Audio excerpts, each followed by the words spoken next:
ಪ್ರಿಯ ವಿದ್ಯಾರ್ಥಿಗಳೇ ಮತ್ತು ನನ್ನ ಆತ್ಮೀಯ ಗೆಳೆಯರು ಇರತಕ್ಕಂತಹ ಹಿರಿಯರು ಇರತಕ್ಕಂತಹ ಈ ಸಹೃದಯ ಸಭೆಗೆ ನನ್ನ ಪ್ರೀತಿಯ ನಮಸ್ಕಾರಗಳು. ನನಗೆ ಗೆಳೆಯ ಮುಕುಂದರಾಜ್ ಅವರು ಈ ಥರ ಒಂದು ವಿಷಯ ಇದೆ, ನೀವು ಮಾತಾಡ್ಬೇಕು ಸರ್ ಅಂತೇಳಿ ನನ್ನ ಕೇಳಿದ್ರು. ನಾನು ಭಾಳ ಸಂತೋಷದಿಂದ ಒಪ್ಕೊಂಡೆ. ಯಾಕೆಂದರೆ ಇವತ್ತು ನಾನು ಈ ಸ್ಥಿತಿಯಲ್ಲಿರೋದಕ್ಕೆ ಕಾರಣ ಡಾಕ್ಟರ್ ಜಿ ಎಸ್ ಶಿವರುದ್ರಪ್ಪ. ನಾನು ಅದನ್ನು ಮುಂದೆ ವಿವರಿಸ್ತೇನೆ. ನಾನು ಎಲ್ಲರಂತೆ ಕನ್ನಡ MA ಮಾಡಿದೆ, ರ್ಯಾಂಕ್ ವಿದ್ಯಾರ್ಥಿ ಆದೆ, ಚಿನ್ನದ ಪದಕ ಪಡೆದೆ, ಭಾಷಾ ವಿಜ್ಞಾನದಲ್ಲಿ ಚಿನ್ನದ ಪದಕ ಪಡೆದದ್ದು ಮತ್ತು ಲೋಕಲ್ ಕ್ಯಾಂಡಿಡೇಟ್ ಸ್ಥಳೀಯ ಅಭ್ಯರ್ಥಿ ಕನ್ನಡ ಉಪನ್ಯಾಸಕನಾಗಿ ಟೆಂಪ್ರರಿ ಸೇವೆಯಲ್ಲೂ ಇದ್ದೆ. ಇಷ್ಟು ಅರ್ಹತೆಗಳಿದ್ದರೂ ಕೂಡ KPSC ಕರ್ನಾಟಕ ಲೋಕಸೇವಾ ಆಯೋಗ ವಿವಿಧ ಹುದ್ದೆಗಳಿಗೆ ಆಯ್ಕೆಯನ್ನು ಮಾಡ್ತಾರೆ. ಆಯ್ಕೆ ಪ್ರಕ್ರಿಯೆಯಲ್ಲಿ 1951ರಲ್ಲಿ ಅದು ಸ್ಥಾಪನೆ ಆಗಿದ್ದು ತಮಗೆಲ್ಲ ಗೊತ್ತಿದೆ. ವಿಧಾನಸೌಧ ಪಕ್ಕದಲ್ಲೇ ಇದೆ. ಸಬ್ಜೆಕ್ಟ್ ಎಕ್ಸ್ಪರ್ಟ್ ಯಾರು ಅಂದರೆ ಡಾಕ್ಟರ್ ಜಿ ಎಸ್ ಶಿವರುದ್ರಪ್ಪ.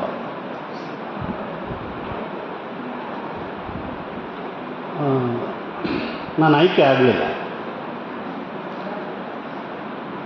ಸಾಯಂಕಾಲ ಬೋರ್ಡ್ ನೋಡಿದ ಮೇಲೆ, ನೋಟಿಸ್ ಬೋರ್ಡ್ ನೋಡಿದ ಮೇಲೆ ನನಗೆ 50ಕ್ಕೆ 29 ಅಂಕ ಬಂದಿತ್ತು. ಪಂಪನ ಪದ್ಯವನ್ನು ಹೇಳಲು ಬಾರದೆ ನನ್ನ ಕೈಯಲ್ಲಿ ಬರೆಸ್ಕೊಂಡ್ರಲ್ಲ, ಅವರಿಗೆಲ್ಲ 45 ಈ ಥರ ಅಂಕಗಳು ಬಂದಿತ್ತು. ನನಗೆ ಆಶ್ಚರ್ಯ, ಇದೇನಪ್ಪ ಇದು ಅಂತ. ನನ್ನ ಜೀವನದಲ್ಲಿ ಭಾರಿ ಹೊಡೆತ ಇದೆ ನನಗೆ ಮಾನಸಿಕವಾಗಿ. ಈ ವ್ಯವಸ್ಥೆಯ ಕ್ರೌರ್ಯ ಎಂಥದ್ದು ಅಂತ ಹೇಳಿ ಕುಸಿದೋಗಿದೆ. ಆಮೇಲೆ ನಮ್ಮ ತಂದೆ ಬಂದರು, ನನಗೆ ಸಮಾಧಾನ ಮಾಡಿದ್ರು. ನಮ್ಮ ತಾಯಿ ಹೇಳಿದ್ರು ಮಲಗಿಬಿಟ್ಟಿದ್ದಾನೆ ಅಂತ. ಅವ್ರು ಬಂದು ನನ್ನ ಹತ್ರ ಬಂದು, ಅವರು ಪೊಲೀಸ್ ಇನ್ಸ್ಪೆಕ್ಟ್ರು, ಯಾಕೆ ಬೇಜಾರು ಪಡ್ತೀಯಾ, ನಿನಗೆ ಎಲ್ಲೂ ಕೆಲಸ ಇಲ್ಲ ಅಂದರೆ ನಿನಗೆ SI ಕೆಲಸ ಕೊಡ್ಸಕ್ಕೆ ನನಗಾಗಲ್ವಾ, ಡೋಂಟ್ ವರಿ ಅಂತ. ಇರಲಿ, ಇದು ಒಂದು ಹಳೆಯ ನೆನಪನ್ನು ನಿಮ್ಗೆ ಹೇಳ್ಕೊಂಡೆ. ನನಗೆ ಕೊಟ್ಟಿರೋ ವಿಷಯ ಕುವೆಂಪು ಪ್ರಜ್ಞೆ ಮತ್ತು ಜಿ ಎಸ್ ಶಿವರುದ್ರಪ್ಪ. ಈಗ ನಾವು ಪಂಪನ ಪ್ರಜ್ಞೆ ಅಂದಾಗ ಸಹಜವಾಗಿ ಲೌಕಿಕ, ಆಧುನಿಕ, ವಸ್ತುಕ, ವರ್ಣಕ, ಪುರಾಣ, ಇತಿಹಾಸ ಈ ರೀತಿ ಎಲ್ಲ ನಾವು ತಿಳ್ಕೊಳ್ತೀವಲ್ವ. ಮಾರ್ಗ, ದೇಸಿ ಇದೆಲ್ಲ ಪಂಪನಿಗೆ ಸಂಬಂಧಪಟ್ಟಂತೆ ನಾವು ಬಳಸುವಂತಹ ಪಾರಿಭಾಷಿಕ ಪದಗಳು. ಕುವೆಂಪುಗೆ ಸಂಬಂಧಪಟ್ಟಂತೆ ಏನು ಬಳಸಬೇಕು, ಯಾವ ಪಾರಿಭಾಷಿಕ ಪದಗಳನ್ನು ಬಳಸಬೇಕು? ನಮ್ಮ ಕನ್ನಡ ವಿಮರ್ಶೆ ಒಂದು ರೀತಿ ರೊಟೀನಾಗಿ, ಅಂದರೆ ಯಾಂತ್ರಿಕವಾಗಿ ಹೇಳಿದ್ದನ್ನೇ ಹೇಳೋ ಕಿಸಬಾಯಿ ದಾಸ ಅನ್ನೋ ಥರ ನಡೀತಾ ಇರ್ತದೆ. ಮರುಚಿಂತನೆ, ಮರು ಓದು ಅಂದರೂ ಕೂಡ ಅದು ಏನೂ ಆಗಿರಲ್ಲ. ಮರುಚಿಂತನೆಯೂ ಇರಲ್ಲ, ಮರು ಓದು ಇರಲ್ಲ. ಆ ಥರದ್ದನ್ನೆಲ್ಲ ನಾನು ನೋಡಿದ್ದೇನೆ. ಈ ಹಿನ್ನೆಲೆಯಲ್ಲಿ ನಾನು ತಕ್ಷಣಕ್ಕೆ ನನಗೆ ಕುವೆಂಪು ಅಂದಿದ ತಕ್ಷಣ ಯಾವುದನ್ನು ನಾವು ಗುರುತಿಸ್ಬೋದು ಅಂತ ಅಂದರೆ, ಮೊಟ್ಟ ಮೊದಲಿನಿಂದ ನಾನು ಗುರುತಿಸೋದು ನಿರಂಕುಶಮತಿಯ ಪ್ರಜ್ಞೆ. ಆತ್ಮಶ್ರೀಗಾಗಿ ನಿರಂಕುಶಮತಿಗಳಾಗಿ ಅಂತ ಕುವೆಂಪು ಸ್ವಾತಂತ್ರ್ಯ ಪೂರ್ವದಲ್ಲೇ ಒಂದು ಕಿರು ಪುಸ್ತಕವನ್ನು ಪ್ರಕಟಿಸಿದ್ದಾರೆ. 1945 ಅದು ಪಬ್ಲಿಷ್ ಆಗಿರೋದು. ಆತ್ಮಶ್ರೀಗಾಗಿ ನಿರಂಕುಶಮತಿಗಳಾಗಿ. ಈ ಕೃತಿಯಿಂದ ನಾನು ಈ ಪದವನ್ನು ತಗೊಂಡಿದ್ದೀನಿ, ನಿರಂಕುಶಮತಿಯ ಪ್ರಜ್ಞೆ.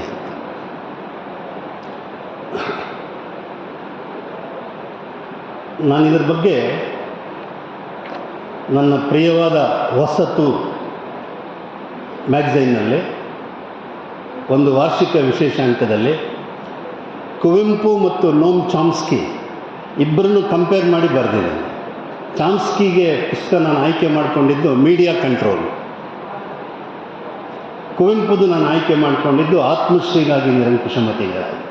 ಎರಡನ್ನೂ ಕಂಪ್ಯಾರಿಟಿವ್ ಆಗಿ ನಾನು ಬರೆದಿದ್ದೆ. ಅದನ್ನು ಡಾಕ್ಟರ್ ಜಿ ರಾಮಕೃಷ್ಣ ಅವರು ತುಂಬ ಇಷ್ಟಪಟ್ಟು ಅದನ್ನು ವಿಶೇಷಾಂಕಕ್ಕೆ ಹಾಕ್ಕೊಂಡಿದ್ದರು. ಅದು ನನಗೀಗ ನೆನಪಾಗ್ತಾ ಇದೆ. ಅದರಿಂದ ನಿರಂಕುಶಮತಿಯ ಪ್ರಜ್ಞೆ ಅನ್ನೋ ಪದವನ್ನು ಕುವೆಂಪುಗೆ ಸಂಬಂಧಪಟ್ಟಂತೆ ಧಾರಾಳವಾಗಿ ಬಳಸ್ಬೋದು. ಎರಡನೇದು ನಿಮಗೆಲ್ಲ ಗೊತ್ತಿರುವಂಥದ್ದೇ, ಇದು ನಾನೇನು ಹೊಸದಾಗಿನೇ ಹೇಳ್ತಾ ಇಲ್ಲ, ಒಂದು ರೀತಿ ಫ್ಲ್ಯಾಶ್ ಅಂತ ತಿಳ್ಕೊಳ್ಳಿ. ವಿಶ್ವಮಾನವ ಪ್ರಜ್ಞೆ. ಅವರು ಕೊನೆಗೆ ತಮ್ಮ ಇಡೀ ಸಾಹಿತ್ಯದ ಬಗ್ಗೆ ಎಂಥ ನಿರ್ಮೋಹವನ್ನು ಬೆಳೆಸ್ಕೊಂಡಿದ್ರು ಅಂದರೆ, ನೀವೇನು ಓದೋದು ಬೇಕಾಗಿಲ್ಲ ಅಂತ, ನನ್ನ ಸಾಹಿತ್ಯವನ್ನೇ ಓದೋದು ಬೇಕಾಗಿಲ್ಲ, ಇದನ್ನು ಪಾಲನೆ ಮಾಡಿ ಅಂತ. ಸಪ್ತಸೂತ್ರ ಮತ್ತು ಪಂಚಮಂತ್ರ. ನಾನು ಕುವೆಂಪು ಅವರನ್ನ ರೆಫ್ರೆಷರ್ ಕೋರ್ಸ್ನಲ್ಲಿ, ಮೈಸೂರು ರೆಫ್ರೆಷರ್ ಕೋರ್ಸ್ನಲ್ಲಿ ಒಂದು ಅಧ್ಯಯನದ ಭಾಗವಾಗಿ ಉದಯರವಿಗೆ ಭೇಟಿ ಕೊಟ್ಟಿದ್ದೆ. ಆಗ ಕುವೆಂಪು ಬಂದು ಚೇರ್ ಮೇಲೆ ಕೂತ್ಕೊಂಡು ನಮ್ಮನ್ನೆಲ್ಲ ವೈಯಕ್ತಿಕವಾಗಿ ಪರಿಚಯ ಮಾಡಿಕೊಂಡು, ನೀವ್ಯಾರು, ಎಲ್ಲಿಂದ ಬಂದಿದ್ದೀರಿ ಅಂತ ನಾವೆಲ್ಲ ಹೇಳಿದ್ವಿ. ಆಮೇಲೆ ಅವರು ಹೇಳಿದ್ರು, ದೇವರು ಅನ್ನೋದು ಹೊರಗಿಲ್ಲ, ನಮ್ಮೊಳಗಡೆನೇ ಇದೆ, ಅದನ್ನು ಹೊರಬರಲು ನಾವು ಪ್ರಯತ್ನ ಪಡಬೇಕು. ಈ ದಿಸೆಯಲ್ಲಿ ಈ ವಿಶ್ವಮಾನವ ಸೂತ್ರ ಮತ್ತು ಪಂಚಮಂತ್ರ ನೀವೆಲ್ಲ ಪಾಲನೆ ಮಾಡಿ ಅಂತೇಳಿ ನಮಗೆಲ್ಲ ಒಂದೊಂದು ಪ್ರತೀಕ. ಇದು ನಡೆದದ್ದನ್ನು ನಿಮ್ಮ ಮುಂದೆ ಹೇಳ್ತಾ ಇದ್ದೀನಿ. ಆದ್ದರಿಂದ ವಿಶ್ವಮಾನವ ಪ್ರಜ್ಞೆ ಎರಡನೆಯ ಪರಿಭಾಷೆಯಾಗಿ ಕುವೆಂಪುಗೆ ಸಂಬಂಧಪಟ್ಟಂತೆ ಬೆಳೆಸ್ತದೆ. ಮೂರನೇದು ವಿಚಾರ ಕ್ರಾಂತಿಯ ಪ್ರಜ್ಞೆ. ಬೆಂಗಳೂರು ವಿಶ್ವವಿದ್ಯಾಲಯದ ಘಟಿಕೋತ್ಸವ ಭಾಷಣಕ್ಕೆ ಕುವೆಂಪು ಅವರನ್ನು ಆಹ್ವಾನ ಮಾಡಿದರು. ಆಗ ಅವರು ವಿಚಾರ ಕ್ರಾಂತಿಗೆ ಆಹ್ವಾನ ಎಂಬ ಕಿರು ಪುಸ್ತಕವನ್ನು ತಂದಿದ್ದಾರೆ. ನಿಮಗೆಲ್ಲ ಗೊತ್ತಿರ್ಬೋದು.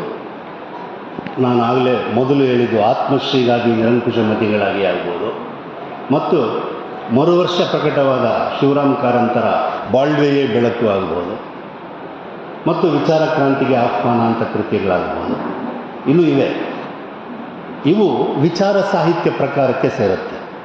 ಅಂದರೆ ಯಾವುದೇ ಸಾಹಿತ್ಯ ಕೃತಿಯನ್ನು ಆಧರಿಸಿದ ವಿಮರ್ಶೆಗಳಲ್ಲ. ಅದು ಇಲ್ಲಿ ಭಾಳ ಮುಖ್ಯ. ಯಾಕೆಂದರೆ ನಮ್ಮಲ್ಲಿ ಸಾಹಿತ್ಯ ವಿಮರ್ಶೆ ಅಂದರೆ ಸಾಹಿತ್ಯ ಕೃತಿಗಳನ್ನು ಆಧರಿಸಿದ್ದೆ ಅಂತ ತಿಳ್ಕೊಂಬಿಟ್ಟಿದ್ದಾರೆ.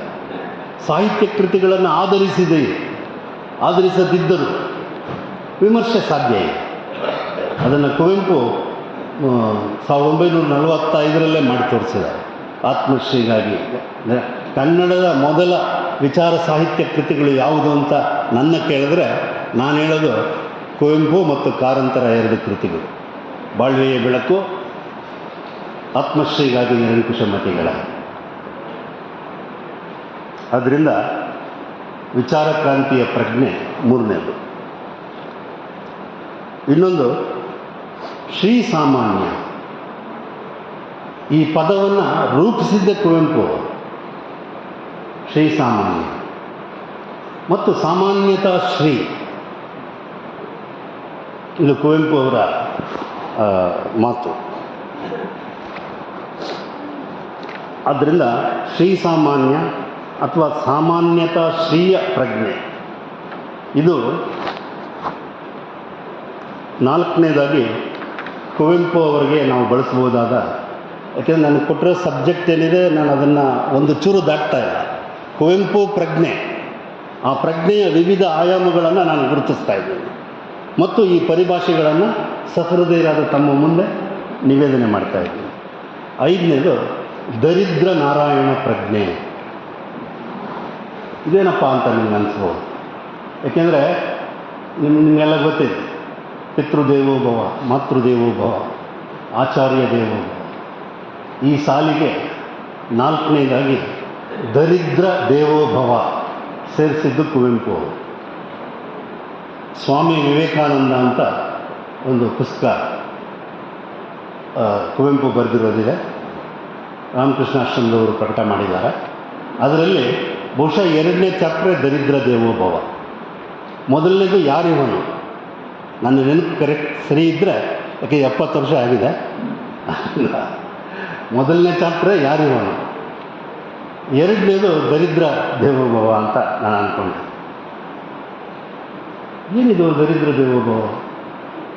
ಅಂದರೆ ಒಂದು ರಾಜ್ಯದಲ್ಲಿ ಅಥವಾ ಒಂದು ನಾಗರಿಕತೆಯಲ್ಲಿ ಬಡ ಜನರು ತಿನ್ನೋದಕ್ಕೂ ಕೂಡ ಗತಿ ಇಲ್ಲದಂಥವ್ರು ಇದ್ದಾರಲ್ವಾ, ಅಂಥ ಅನಾಮಧೇಯರನ್ನು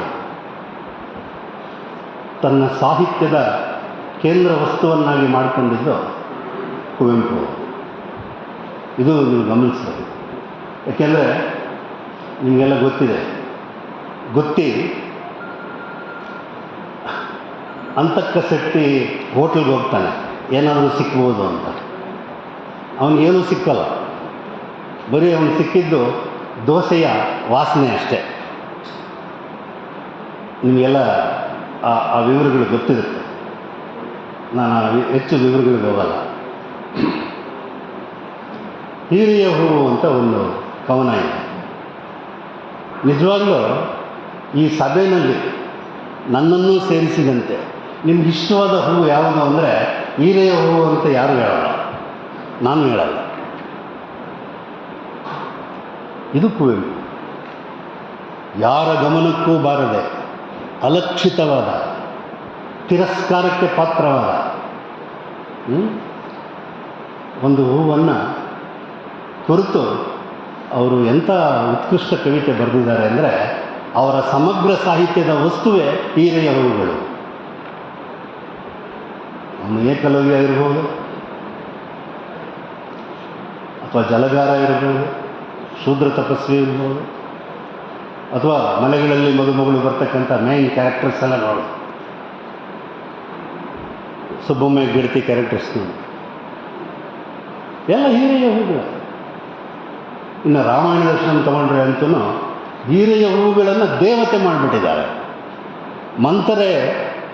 ಮಂಥರೆಯನ್ನು ಹೇಗೆ ಚಿತ್ರಿಸಿದ್ದಾರೆ ಅಂದರೆ, ಅವಳೊಬ್ಬ ಗೂನಿ, ಕುಬ್ಜೆ, ಚಾಡಿ ಹೇಳ್ತಕ್ಕಂಥವಳು, ಕೈಕೆಯ ಕಿವಿಯಲ್ಲಿ ವಿಷ ಇನ್ನದಂಥವಳು. ಮಾಸ್ತಿ ಹೆಂಗೆ ಚಿತ್ರಿಸ್ತಾರೆ ಅಂದರೆ, ಅವರ ರಾಮ ಪಟ್ಟಾಭಿಷೇಕ ಕಾವ್ಯದಲ್ಲಿ ರಾಮ ಸೀತಾ ಸಮೇತನಾಗಿ ಮತ್ತೆ ಅಯೋಧ್ಯೆಗೆ ಬರ್ತಾನೆ. ಆಗ ಮಂಥರೆ ನೋಡ್ಬಿಟ್ಟು, ಬೇವನ್ನು ಅಗಿಯುವ ಮೇಕೆ, ಇದು ಮಾಸ್ತಿಯವ್ರದೇ ಉದಾಹರಣೆ, ನಂದಲ್ಲ. ಬೇವನ್ನು ಅಗಿಯುವ ಮೇಕೆ ಬೇವನ್ನೇ ಮೆಲುಕು ಹಾಕುವಂತೆ ಕಹಿಯನ್ನು ಅನುಭವಿಸ್ತಾ ಕೈಕೆಗೆ ಹೇಳೋದಕ್ಕೆ ಹೋಗ್ತಾರೆ. ಅಂದರೆ ಒಂದು ವ್ಯಕ್ತಿಯನ್ನು ಇಷ್ಟು ಜಡವಾಗಿ ಯಾವುದೇ ಪರಿವರ್ತನೆಗಳಿಲ್ಲದಂತೆ ಚಿತ್ರಿಸಲು ಸಾಧ್ಯವೇ? ಆ ಥರ ಎಷ್ಟೋ ಜನ ಮಾಡಿದ್ದಾರೆ. ಒಂಥರ ಮಾನೋಲಿತ್ತಿದ್ದಂಗೆ, ಏನೂ ಬದಲಾವಣೆಯೇ ಇಲ್ಲ ಅಂತ. ಆದರೆ ಕುವೆಂಪು ಆಗಲ್ಲ. ಪಾಪಿಗುಂ ಉದ್ಧಾರವಿಹುದಿಲ್ಲ, ಇದು ಕುವೆಂಪು ಅವರ ನಂಬಿಕೆ. ಅದರಿಂದ ಇಲ್ಲಿ ಏನಾಗುತ್ತೆ ಅಂದರೆ, ಅನಾದರಕ್ಕೆ, ತಿರಸ್ಕಾರಕ್ಕೆ, ಅವಮಾನಕ್ಕೆ ಪಾತ್ರರಾದಂತಹ ವ್ಯಕ್ತಿಗಳೆಲ್ಲರೂ ಪರಿವರ್ತನೆಗೆ ಒಳಗಾಗ್ತಾರೆ. ಇದು ಗಮನಿಸಬೇಕು. ಈ ದೃಷ್ಟಿಯಿಂದ ನಾನು ದರಿದ್ರ ನಾರಾಯಣ ಪ್ರಜ್ಞೆ ಅಂತ ಇಟ್ಟಿದ್ದೆ. ಅವರ ಮಲೆನಾಡಿನ ಚಿತ್ರಗಳು, ಅದರಲ್ಲಿ ಒಂದು ಭಾಗ ಇದೆ ನನ್ನ ಮೇಲೆ ತುಂಬ ಪ್ರಭಾವ ಬೀರಿದೆ. ಆ ಭಾಗನ ಇಲ್ಲಿ ನಾನು ಬರ್ಕೊಂಬಂದಿದ್ದೇನೆ, ಓದ್ತೀನಿ. ದೊಡ್ಡ ದೊಡ್ಡ ಅಧಿಕಾರಿಗಳೊಡನೆಯೋ ಮಹಾ ಐಶ್ವರ್ಯವಂತರೊಡನೆಯೋ ಕಳೆದ ಕಾಲವನ್ನು ಮನಸ್ಸು ಮರೆತು ಬಿಡಬಹುದು. ದರಿದ್ರನೊಡನೆಯೋ ಅನಾಮಧೇಯನೊಡನೆಯೋ ಕಳೆದ ಕಾಲವನ್ನು ಮನಸ್ಸು ಪೂಜ್ಯ ಬುದ್ಧಿಯಿಂದ ಪಾಲಿಸಬಹುದು. ಈ ವಿಷಯದಲ್ಲಿ ಮನಸ್ಸು ಬಹುದೊಡ್ಡ ಪಕ್ಷಪಾತಿ. ಮಲೆನಾಡಿನ ಚಿತ್ರಗಳು ಇರೋದೇ ಹೀರೆಯ ಹೂಗಳಿಂದ. ಆ ಮಲೆನಾಡಿನ ಚಿತ್ರಗಳಲ್ಲಿ ಬರ್ತಕ್ಕಂಥ ಪಾತ್ರಗಳೆಲ್ಲ ನೀವು ನೋಡ್ಕೊಂಬನ್ನಿ, ಎಲ್ಲ ಹೀರೆಯ ಹೂಗಳು.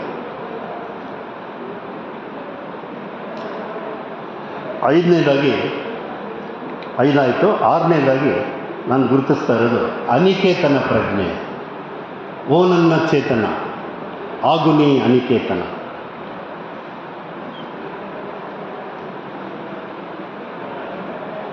ನಿಕೇತನ ಅಂದರೆ 4 ವಾಲ್ಸ್, ಅಂದರೆ ಮನೆ ಒಂದೇ ಅಲ್ಲ, ಜಾತಿ, ಮತಧರ್ಮ, ದೇಶ, ಭಾಷೆ, ಕಾಲ, ಲಿಂಗ, ವರ್ಣ ಎಲ್ಲವೂ ನಿಕೇತನಗಳೇ. ಇದೆಲ್ಲ ಮೀರಬೇಕು, ಎಲ್ಲ ತತ್ವದಲ್ಲೇ ಮೀರಿ ನಿರ್ದಿಗಂತವಾಗಿ ಏರಿ ಓ ನನ್ನ ಚೇತನ, ಆಗು ನೀ ಅನಿಕೇತನ. ಇದು ಅನಿಕೇತನ ಪ್ರಜ್ಞೆ. ಅಂದರೆ ಮಾನವ ನಿರ್ಮಿತಗಳಾದ ನಾಗರಿಕತೆ, ವರ್ಗ, ವರ್ಣ, ಅಸ್ಪೃಶ್ಯತೆ, ಮತೀಯತೆಗಳ ವಿರುದ್ಧ ಕುವೆಂಪು ಎತ್ತಿಡಿದಿದ್ದೇನಪ್ಪ ಅಂದರೆ ನಿಸರ್ಗ, ಸಮಾಜ, ಆಧ್ಯಾತ್ಮಗಳ ಮುಕ್ಕುರಿ ಬಂಧ. ಭಾಳ ಮುಖ್ಯವಾದಂಥ ಮಾತು. ನಾಗರಿಕತೆ ಬೇರೆ, ನಿಸರ್ಗ ಬೇರೆ. ಭೇದ ಸಮಾಜ ಬೇರೆ, ಸಮಾಜ ಬೇರೆ. ಮತ ಧರ್ಮ ಬೇರೆ, ಅಧ್ಯಾತ್ಮ ಬೇರೆ. ಇದನ್ನು ತಿಳ್ಕೊಳ್ದೆ ಹೋದರೆ ನಾವು ಉನ್ನತ ಶಿಕ್ಷಣ ಮಾಡಿ ಕೂಡ ಪ್ರಯೋಜನವಿಲ್ಲ. ಏನು ಉನ್ನತ ಶಿಕ್ಷಣ ಅಂದರೆ ಫಸ್ಟ್ ಇದು ತಿಳ್ಕೊಳ್ಬೇಕು. ಕುವೆಂಪುಗೆ ಈ ಸ್ಪಷ್ಟ ಅರಿವಿತ್ತು. ಇವರನ್ನು ಅನುಸರಿಸಿ GS ಶಿವರುದ್ರಪ್ಪ ಅವರಿಗೂ ಈ ಅರಿವಿತ್ತು. ಇದು ಬಹಳ ಮುಖ್ಯ. 7ನೇದು ಕೊನೆಯದು, ಈ ಪ್ರಬಂಧದ ಮಟ್ಟಿಗೆ ಕೊನೆಯದು. ಪ್ರಕ್ರಿಯಾತ್ಮಕ ಪ್ರಜ್ಞೆ. ನಾನಿಲ್ಲಿ ಯಾಕೆ ಫಸ್ಟ್ ಪ್ರತಿಕ್ರಿಯೆ ಅಂತ ಹೋಗ್ಬಿಟ್ಟೆ ಅಂದರೆ, ಇದನ್ನು ಪ್ರಿಂಟೌಟ್ ಕೊಡುವಾಗ ಪ್ರತಿಕ್ರಿಯೆ ಮಾಡಿಬಿಟ್ಟಿದ್ದಾರೆ. ನಾನು ಪ್ರಕ್ರಿಯೆ ಅಂತ ಹಾಕಿದ್ದೆ. ಪ್ರಕ್ರಿಯೆ ಅಂದರೆ ಪ್ರೋಸೆಸ್. ಪ್ರಕ್ರಿಯಾತ್ಮಕ ಪ್ರಜ್ಞೆ ಅಂತ ಮಾಡ್ಬೋದು. ಪ್ರಕ್ರಿಯೆ ಒಂದು ಪ್ರೋಸೆಸ್. ಅದು ಏನದು ಅಂದರೆ, ನೋಡಿ, ಇವರಿಗೆ ಕನ್ನಡ, ಭಾರತ ಮತ್ತು ವಿಶ್ವ ಬೇರೆ ಬೇರೆ ಅಲ್ಲ. ಕುವೆಂಪು ಅವರು ಮೊದಲು ಕನ್ನಡಿಗನಾಗುವಂತ ಹೇಳ್ತಾರೆ. ಎಲ್ಲಾದರೂ ಇರು, ಎಂತಾದರೂ ಇರು, ಮೊದಲು ಕನ್ನಡಿಗನ. ಕನ್ನಡಕ್ಕೆ ಅಷ್ಟು ಒತ್ತು ಕೊಡ್ತಾರೆ. ಆಮೇಲೆ ಕನ್ನಡದ ಬಗ್ಗೆ ಕುವೆಂಪುಗಿರುವ ಕಾಳಜಿಯನ್ನು ಯಾರು ಪ್ರಶ್ನಿಸುವಂತೆಯೇ ಇಲ್ಲ. ನಿಮಗೆಲ್ಲ ಗೊತ್ತಿದೆ.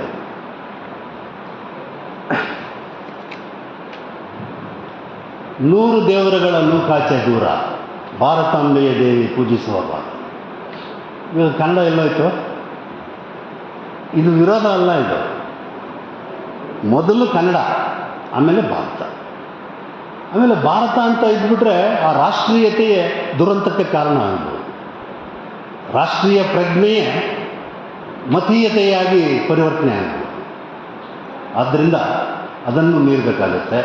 ಅದೇ ವಿಶ್ವ ಮಾನವತೆ, ಯೂನಿವರ್ಸಲ್ ಮ್ಯಾನ್, ಯೂನಿವರ್ಸಲ್ ರಿಲಿಜನ್.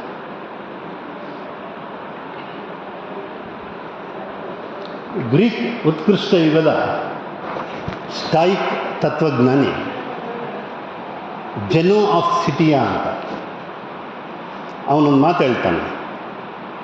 ಮಾನವ ಜೀವನದ ಗುರಿ ಅಡಗಿರುವುದೇ ನಿಸರ್ಗದೊಂದಿಗೆ ಸಾಧಿಸುವ ಅಂದದ ಒಪ್ಪಂದದಲ್ಲಿ.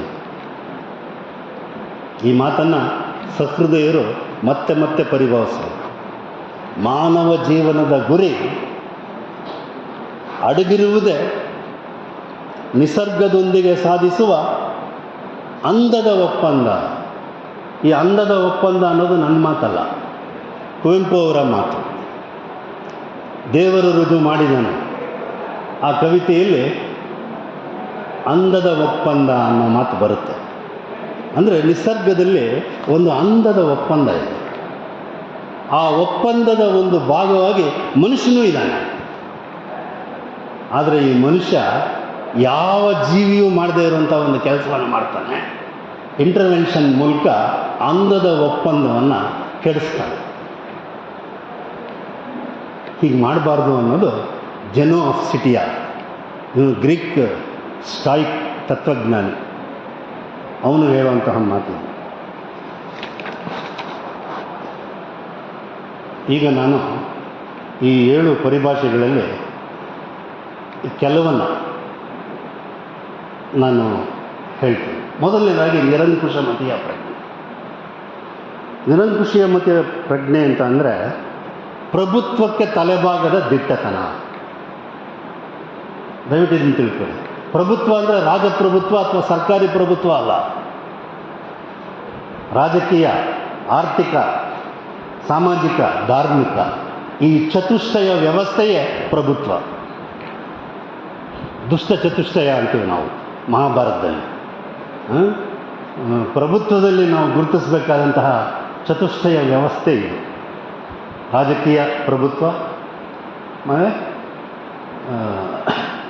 ಆರ್ಥಿಕ, ಸಾಮಾಜಿಕದಲ್ಲೇ ಜಾತಿ ಪದ್ಧತಿ, ಅಸ್ಪೃಶ್ಯತೆ ಇತ್ಯಾದಿ, ಕಲರ್ ಇವುಗಳೆಲ್ಲ ಬರ್ತವೆ, ಜೆಂಡರ್. ಇನ್ನೊಂದು ಕೊನೆಯದು ಧಾರ್ಮಿಕ ಪ್ರಭುತ್ವ. ಇವೆಲ್ಲ ಸೇರಿ ಪ್ರಭುತ್ವ. ಇವೆಲ್ಲ ಹಿಡಿತಾ ಇರುತ್ತೆ. ಧಾರ್ಮಿಕ ಹಿಡಿತ, ಆರ್ಥಿಕ ಹಿಡಿತ, ಸಾಮಾಜಿಕ ಹಿಡಿತ, ರಾಜಕೀಯ ಹಿಡಿತ ಇರತಕ್ಕಂಥ ಒಂದು ವ್ಯವಸ್ಥೆಯೇ ಪ್ರಭುತ್ವ. ಇಂಥ ಪ್ರಭುತ್ವಕ್ಕೆ ತಲೆಭಾಗದ ದಿಟ್ಟತನವೇ ನಿರಂಕುಶಮತಿಯ ಪ್ರಜ್ಞೆ. ಕುವೆಂಪುಗಿದ್ದಿತ್ತು. ಯಾಕೆಂದರೆ ಮೈಸೂರಿನಲ್ಲಿ ನಿಮಗೆಲ್ಲ ಗೊತ್ತಿದೆ, ಮಹಾರಾಜರಿಗೆ ಪಾಠ ಹೇಳಬೇಕು ಅಂತ ಹೇಳಿ ಒಂದು ನಿಯೋಗ ರಚನೆ ಆಯಿತು. ಏನು ಅಂದರೆ ಮನೆಗೆ ಬಂದು ಪಾಠ ಹೇಳಬೇಕು. ಆಗ ನಿರಾಕರಿಸಿದ ಏಕೈಕ ವ್ಯಕ್ತಿ ಕುವೆಂಪು. ಹೋಗಿ ಯಾರ್ಯಾರು ಪಾಠ ಮಾಡಿದ್ರೋ ಅವರಿಗೆಲ್ಲ ವಿಶೇಷವಾದ ರಾಜಪ್ರಭುತ್ವದ ಸವಲತ್ತುಗಳು ಪ್ರಾಪ್ತಿಯಾದವು. ಸೈಟ್ ಇರ್ಬೋದು, ರಥ ಇರ್ಬೋದು, ಕರ್ಕೊಂಡೋಗೋದು, ಕರ್ಕೊಂಬರೋದು ಇತ್ಯಾದಿ. ಇದೆಲ್ಲ ಗಮನಿಸ್ಬೇಕು ನಾವು. ಅಂದರೆ ಅವ್ರು ಯಾರನ್ನು ನಾನು ದಡ್ರು ಅಂತ ಹೇಳಲ್ಲ, ಅವೆಲ್ಲ ಮೇಧಾವಿಗಳೇ. ಕುವೆಂಪುಗಿಂತ ಮೇಧಾವಿಗಳೇ ಅಂತ ಕರೀದೆ ಬೇಕಾದ್ರೆ. ಆದರೆ ನಡೆ ನುಡಿ ಒಂದಲ್ಲ, ಇದು ಭಾಳ ಮುಖ್ಯ. ನುಡಿಯೊಳಗಾಗಿ ನಡೆಯದಿದ್ದರೆ ಕೂಡಲ ಸಂಗನೆಂತೊಲಿವನಯ್ಯ. ಇದು ವೆರಿ ಇಂಪಾರ್ಟೆಂಟ್. ನೀನು ನುಡಿದಂತೆ ನಡೆಯದೇ ಇದ್ದರೆ ಮನುಷ್ಯನಾಗಿ ಬದುಕೋದಕ್ಕೆ ಅರ್ಹತೆ ಇಲ್ಲ ಅಂತ. ಇದು ನಡೆನುಡಿಯ ವೇದಾಂತ, 12ನೇ ಶತಮಾನದ ವಚನಕಾರರ ತಾತ್ವಿಕತೆ. ಇದನ್ನು ಕುವೆಂಪು ಅಳವಡಿಸ್ಕೊಂಡಿದ್ದರು. ಆದ್ದರಿಂದಲೇ ತೊಲಗಾಚೆ ಕೀರ್ತಿ ಶನಿ, ಕಬ್ಬಿಗನ ಕಾಲ್ಗಡಿ ಚಕ್ರವರ್ತಿಯ ವಿಪುಲ ಸಂಪತ್ತು, ಇದರ ಮುಂದೆ ಅರಸನ ಸಿರಿಯೇ, ಈ ಥರ ಹೇಳೋದಕ್ಕೆ ಸಾಧ್ಯ ಆಯಿತು ಕುವೆಂಪು.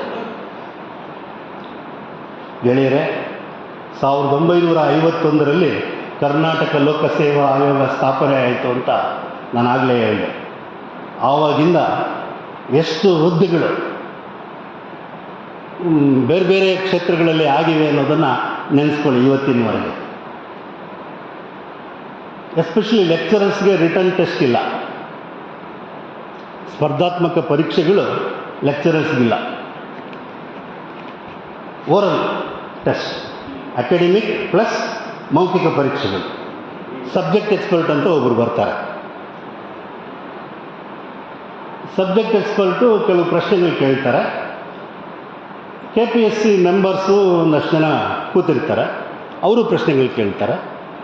ಆಮೇಲೆ ಅವ್ರದ್ದೇ ಆದಂತಹ ಮ್ಯಾಚ್ ಫಿಕ್ಸಿಂಗ್ನಲ್ಲಿ ಹುದ್ದೆಗಳು ಕೊಡಲ್ಪಡ್ತದೆ.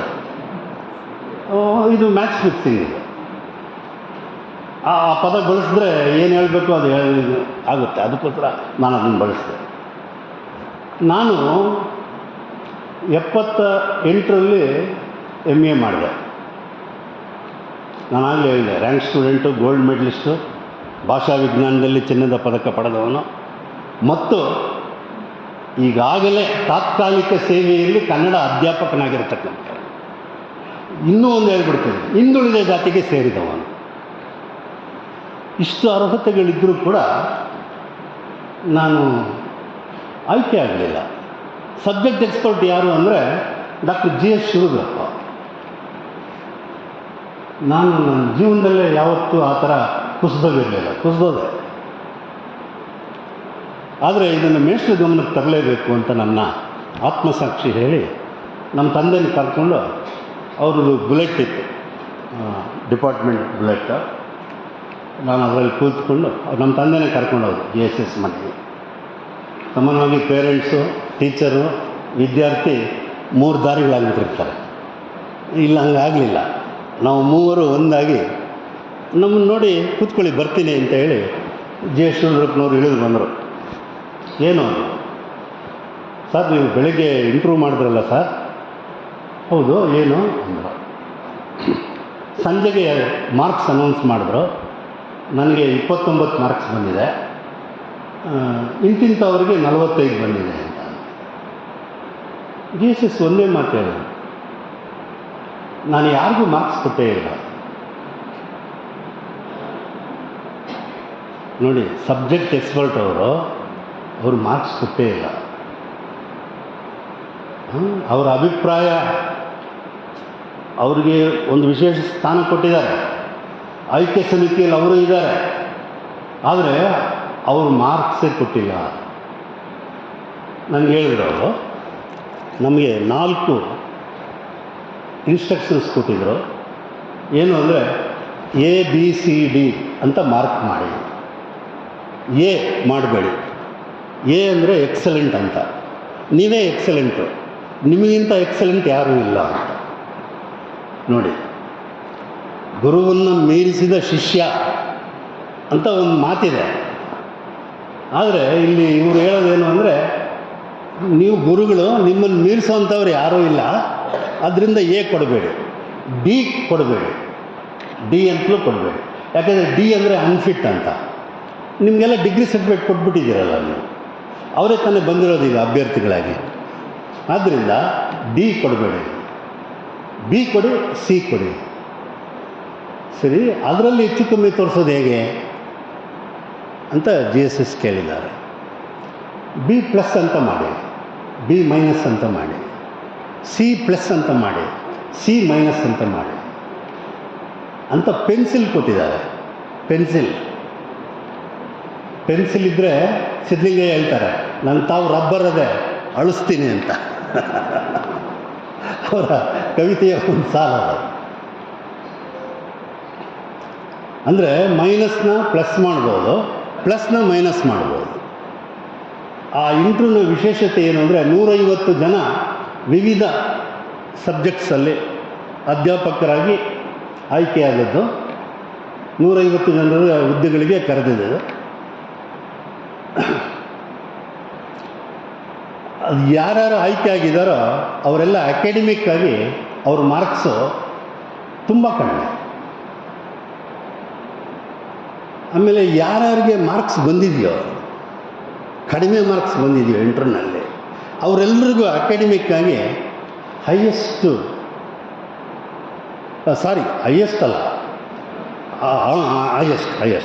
ಇರೋರಿಗೆ, ಅಕಾಡೆಮಿಕ್ ಮೆರಿಟ್ ಹೈಯೆಸ್ಟ್ ಇರೋರಿಗೆ ಇಂಟರ್ವ್ಯೂನಲ್ಲಿ ಲೋಯೆಸ್ಟ್, ಅಕಾಡೆಮಿಕ್ ಮೆರಿಟ್ನಲ್ಲಿ ಲೋಯೆಸ್ಟ್ ಇರೋರಿಗೆ ಇಂಟರ್ವ್ಯೂನಲ್ಲಿ ಹೈಯೆಸ್ಟ್. ಈ ರೀತಿ ಮಾಡಿಟ್ಟಿದ್ದಾರೆ. GS ಶಿವರುದ್ರಪ್ಪನವರು ನನಗಿಷ್ಟು ವಿಷಯ ಹೇಳಿದ್ಮೇಲೆ, ಸರ್ ಧನ್ಯನಾದೆ, ಅವ್ರು ಬಾಯ್ಬಿಟ್ಟು ಹೇಳಿದ್ರು, ನಾನು ನಿಮಗೆ B+ ಕೊಟ್ಟಿದ್ದೆ. ಆಮೇಲೆ ನೀವು ಹೇಳಿದ್ರಲ್ಲ 45 ಅಂತ, ಅವರಿಗೆ ನಾನು B+ ಕೊಟ್ಟಿರಲಿಲ್ಲ. ಸರಿ ಆಯಿತು ಸರ್, ಸಂತೋಷ ಆಯಿತು ಸರ್, ಬರ್ತೀನಿ ಅಂತೇಳಿ ಖುಷಿಯಾಗಿ ನಮ್ಮ ತಂದೆ ಜೊತೆ ವಾಪಸ್ ಬಂದ್ಬಿಟ್ಟೆ. ಅಂದರೆ ಇಷ್ಟಕ್ಕೆ ಮುಗೀತು ಅಂತ ನಾನು ತಿಳ್ಕೊಂಡಿದ್ದೆ. GSS ನುಡಿದಂತೆ ನಡೆವ ವ್ಯಕ್ತಿ. ಲಂಕೇಶ್ ಪತ್ರಿಕೆ ಹೊಸದಾಗಿ ಬಂದಿತ್ತು, ಅಗ್ರ ಲೇಖನ KPSC ಅಂತರ್ವ್ಯೂಹ ಎಂಬ ಕಪಟ ನಾಟಕ. ಇದು ಲೇಖನ ಇದೆ, ಈ ಲೇಖನ ನನ್ನ ಹತ್ರ ಇದೆ. ಅಂತರ್ವ್ಯೂಹ ನೋಡಿ, ಇಂಟರ್ವ್ಯೂ ಅನ್ನೋದಕ್ಕೆ ಎಂಥ ಒಳ್ಳೆ ಶಬ್ದವನ್ನು, ಅಂತರ್ವ್ಯೂಹ ಅಂತ. ಮ್ಯಾಚ್ ಫಿಕ್ಸಿಂಗ್ ಎಲ್ಲ ಮೊದಲೇ ಫಿಕ್ಸ್ ಆಗಿಬಿಟ್ಟಿದೆ, ಎಲ್ಲ ಬಿಸ್ನೆಸ್ಸು. ಇಂತಿಂಥ ಹುದ್ದೆಗೆ ಇಷ್ಟಿಷ್ಟು ದುಡ್ಡು ಅಂತ. ಸುಮ್ಮನೆ ನಾಮಕಾವಸ್ಥೆ ಇಂಟರ್ವ್ಯೂ ಇದು. ಇದಕ್ಕೆ ಬಲಿಪಶು ಸಬ್ಜೆಕ್ಟ್ ಎಕ್ಸ್ಪರ್ಟು ಮತ್ತು ವಿದ್ಯಾರ್ಥಿಗಳು. ಆ ಲೇಖನದಲ್ಲಿ ನನ್ನ ಹೆಸರು ಬರೆದಿದ್ರು. ರ್ಯಾಂಕ್ ವಿದ್ಯಾರ್ಥಿ, ಚಿನ್ನದ ಪದಕ ಪಡೆದವನು, ಈಗಾಗಲೇ ಕನ್ನಡ ಅಧ್ಯಾಪಕನಾಗಿ ಸೇವೆ ಸಲ್ಲಿಸ್ತಾ ಇರ್ತಕ್ಕಂಥವನು. ಈತನನ್ನು ಆಯ್ಕೆ ಮಾಡದೇ ಇರೋದು ಅನ್ಯಾಯ ಅಂತೇಳಿ ಅದರಲ್ಲಿ ಒಂದು ವಾಕ್ಯ ಬರೆದಿದ್ದು. ನಾನು ಆ ಪತ್ರನ ಇಟ್ಕೊಂಡೆ. ಮರುವಾರದಲ್ಲಿ ಹಾಮಾನಾಯಕ್ ಕೂಡ ಅದನ್ನು ಸಮರ್ಥಿಸಿ, GSS ಅನುಭವವೇ ನನ್ನ ಅನುಭವ ಅಂತ ಹೇಳಿ ಅವರು ಕೂಡ ಬರೆದರು. ಶೆಟ್ಟರ್ ಕೂಡ ಬರೆದರು. 3 ಸಬ್ಜೆಕ್ಟ್ ಎಕ್ಸ್ಪರ್ಟ್ಗಳ ಅಭಿಪ್ರಾಯವನ್ನು ಇಟ್ಕೊಂಡು ನಾನು ಹೈಕೋರ್ಟಲ್ಲಿ ಪಿಟಿಷನ್ ಹಾಕಿದೆ. ಸ್ಟೇ ಆರ್ಡರ್ ಬಂತು. ನಾನು ಖರ್ಚು ಮಾಡಿದ್ದು ಕೇವಲ 2,000 ರೂಪಾಯಿ ಅಷ್ಟೇ. 150 ಜನರ ಸೆಲೆಕ್ಷನ್ ಲಿಸ್ಟ್ಗೆ ನನ್ನಿಂದ ಸ್ಟೇ ಆರ್ಡರ್ ಬಂತು. ಅವರೆಲ್ಲರಿಗೂ ಉದ್ಯೋಗ 1 ವರ್ಷ ತಡ ಆಯಿತು ನನ್ನಿಂದ. ಆಮೇಲೆ ನನಗೂ ಕೆಲಸ ಕೊಟ್ಟರು. ನಾವು ಕನ್ನಡ ಅಧ್ಯಾಪಕನಾಗಿ ಇದಕ್ಕೆಲ್ಲ ಕಾರಣ ಯಾರು ಅಂದರೆ ಡಾಕ್ಟರ್ ಜಿ ಎಸ್ ಶಿವರುದ್ರಪ್ಪ. ಅಂದರೆ ನುಡಿದಂತೆ ನಡೆಯುವುದು ಭಾಳ ಮುಖ್ಯ. ಇವತ್ತು ನಾನು ನೋಡಿದ್ದೀನಿ ಎಷ್ಟೋ ಜನ ಮೇಷ್ಟ್ರುಗಳು ನುಡಿಯೋದಕ್ಕೂ ನಡ್ಕೊಳ್ಳೋದಕ್ಕೂ ಅಗಾಧವಾದ ಅಂತರ ಇದೆ. ಅದು ಸರಿಯಲ್ಲ. ನಾನು ಜಿ ಎಸ್ ಎಸ್ಗೇನೂ ಅಲ್ಲ, ರಿಲೇಟಿವ್ ಅಲ್ಲ, ಅವ್ರ ಜಾತಿಯವನು ಅಲ್ಲ. ಆದರೆ ನನಗೋಸ್ಕರ ಸರ್ಕಾರದ ವಿರುದ್ಧ ತೊಡೆ ತಟ್ಟಿದರು. ಭಾಳ ಮುಖ್ಯ ಇದೆ. ಯಾಕೆಂದರೆ ನೀವು KPSC ಇತಿಹಾಸನೇ ತೆಗೆದುಕೊಳ್ಳಿ, ಯಾವ ಸಬ್ಜೆಕ್ಟ್ ಎಕ್ಸ್ಪರ್ಟು ಪ್ರತಿಭಟನೆ ಮಾಡಿಲ್ಲ. ಈ ಮೂವರ ಹೊರತು ಡಾಕ್ಟರ್ ಜಿ ಎಸ್ ಶಿವರುದ್ರಪ್ಪ, ಹಾಮನಾಯಕ್, ಸ ಶೆಟ್ಟರ್, ಎಷ್ಟು ಜನ ಸಬ್ಜೆಕ್ಟ್ ಎಕ್ಸ್ಪರ್ಟ್ ಹೋಗಿಲ್ಲ? ಅವರೆಲ್ಲ ಯಾಕೆ ಬರೀಲಿಲ್ಲ? ಯೋಚನೆ ಮಾಡಿ. ಇದು ನಮ್ಮ ದೊಡ್ಡ ದುರಂತ. ಅದರಿಂದ ನಿರಂಕುಶಮತಿಯ ಪ್ರಜ್ಞೆ,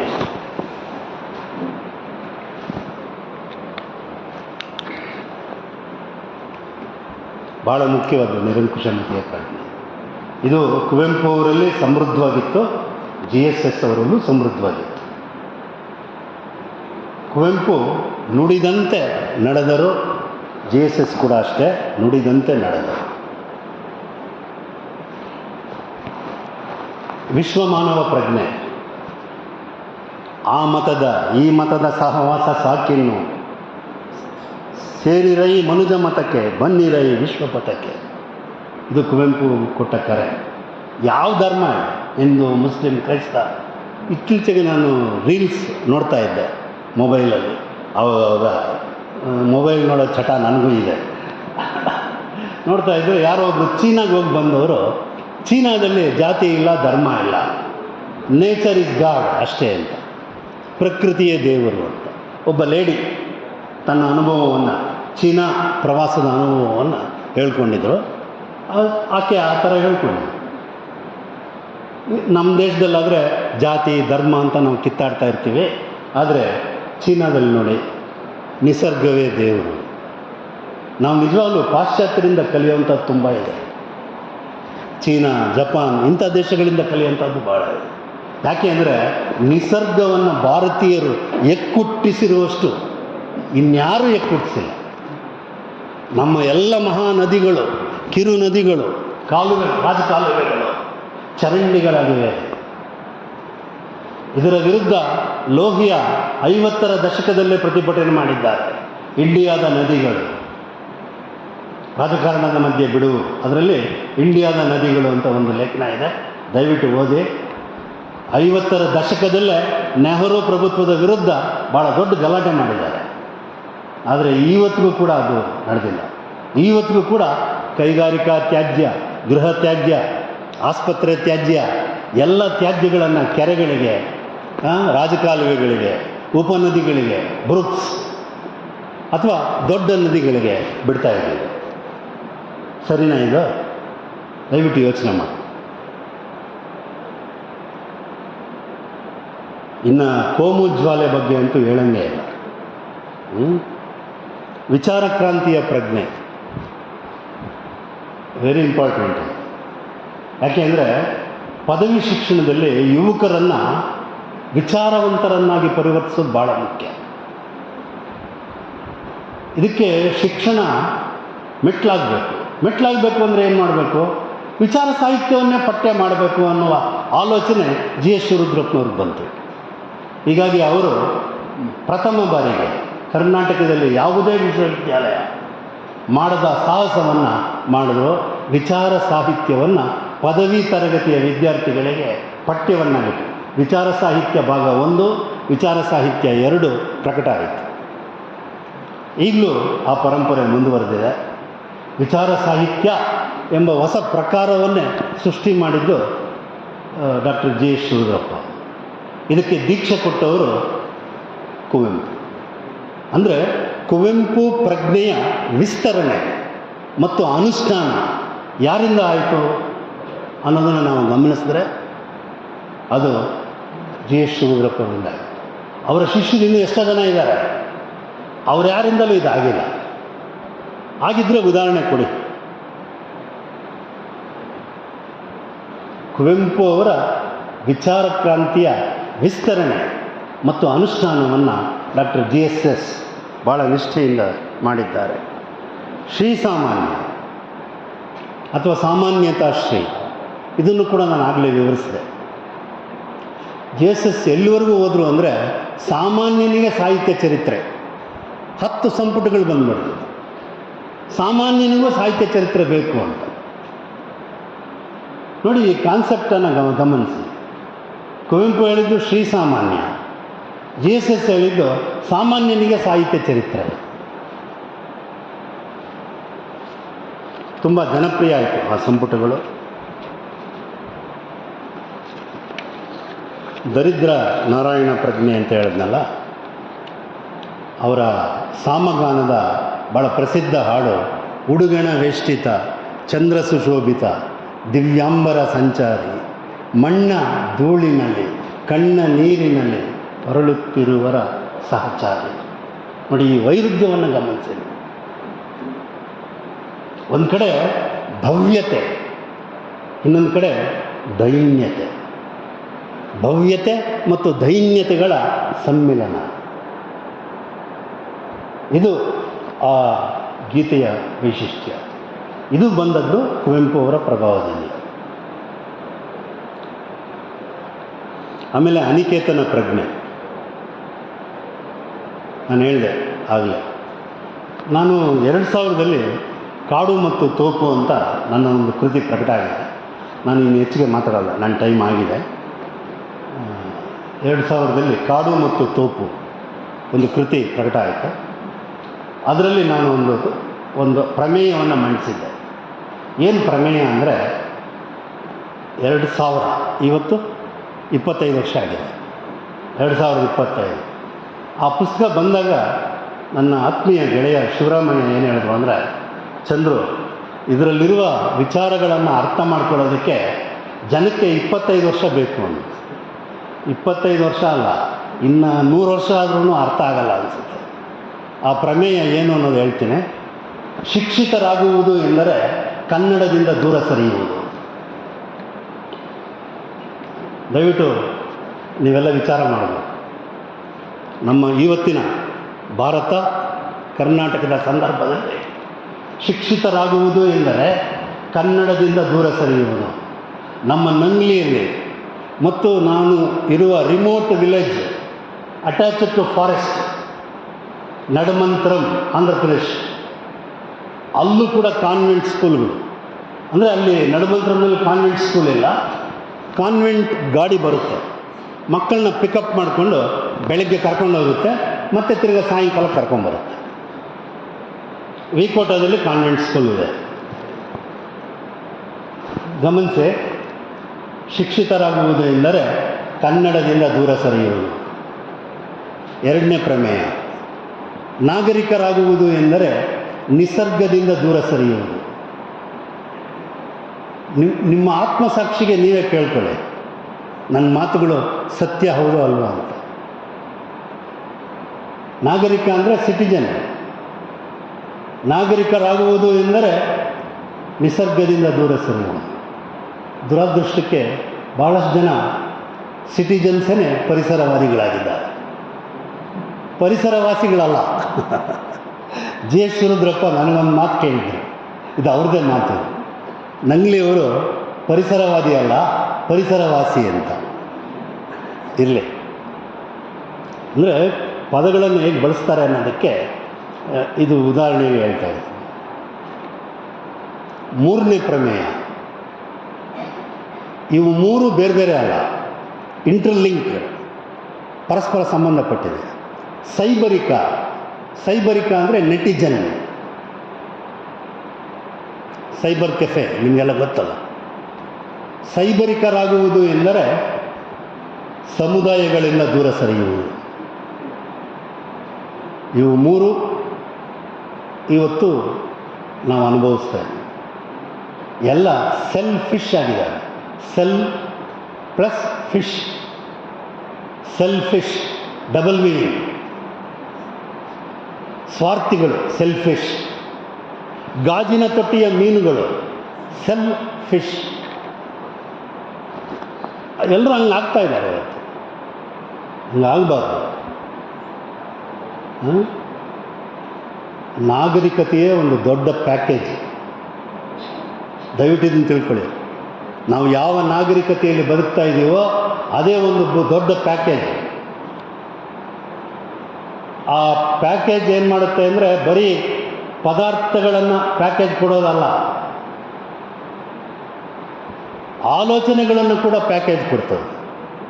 ನೀನು ಹೀಗೆ ಯೋಚನೆ ಮಾಡೋ, ನೀನು ಹೀಗೆ ತಿಳ್ಕೋ ಅಂತ. ಹೀಗಾಗಿ ನಾವು ಪ್ಯಾಕೇಜ್ಗಳಲ್ಲಿ ಬಿದ್ದೋಗಿದ್ದೇವೆ, ಪ್ರಕ್ರಿಯೆಗಳನ್ನು ಕಳ್ಕೊಂಡ್ಬಿಟ್ಟಿದ್ದೀವಿ. ಪ್ರಕ್ರಿಯೆ ಅಂದರೆ ಈಗ ಅಕ್ಕಿಯನ್ನು ಕುಟ್ಟಿ ಕೇರಿ ಅದನ್ನು ಇದು ಮಾಡಿ ಒಂದು ಪ್ರೋಸೆಸ್, ಅನ್ನ ಮಾಡ್ಕೊಂಡು ತಿಂತೀವಲ್ಲ ಅದು. ಈಗ ರೆಡಿ ಪ್ಯಾಕೆಟು, ಕುಕ್ಕರಲ್ಲಿ ಹಾಕು, ಮುಚ್ಚು ತೆಗಿ, ಅಷ್ಟೇ. ಪ್ಯಾಕೇಜ್ ಅಲ್ಲ, ಪ್ಯಾಕೇಜ್ ಬನ್ನಿ, ಪ್ರತಿಯೊಂದು ಪ್ಯಾಕೇಜ್. ಇದು ನಾಗರಿಕತೆ. ಇದು ಹಾಗೆ ತಿಂದರೆ ಸರಿ ಇಲ್ಲ ಅದು ಅಂತ.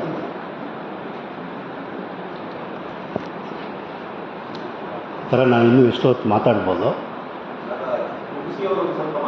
ಅದೇ ಅದಕ್ಕೋಸ್ಕರನೇ ನಾನು ವಿವೇಕದಿಂದ ನನ್ನ ಮಾತನ್ನು ಇಲ್ಲಿ ನಿಲ್ಲಿಸ್ತಾ ಇದ್ದೀನಿ. ನಮಸ್ಕಾರ.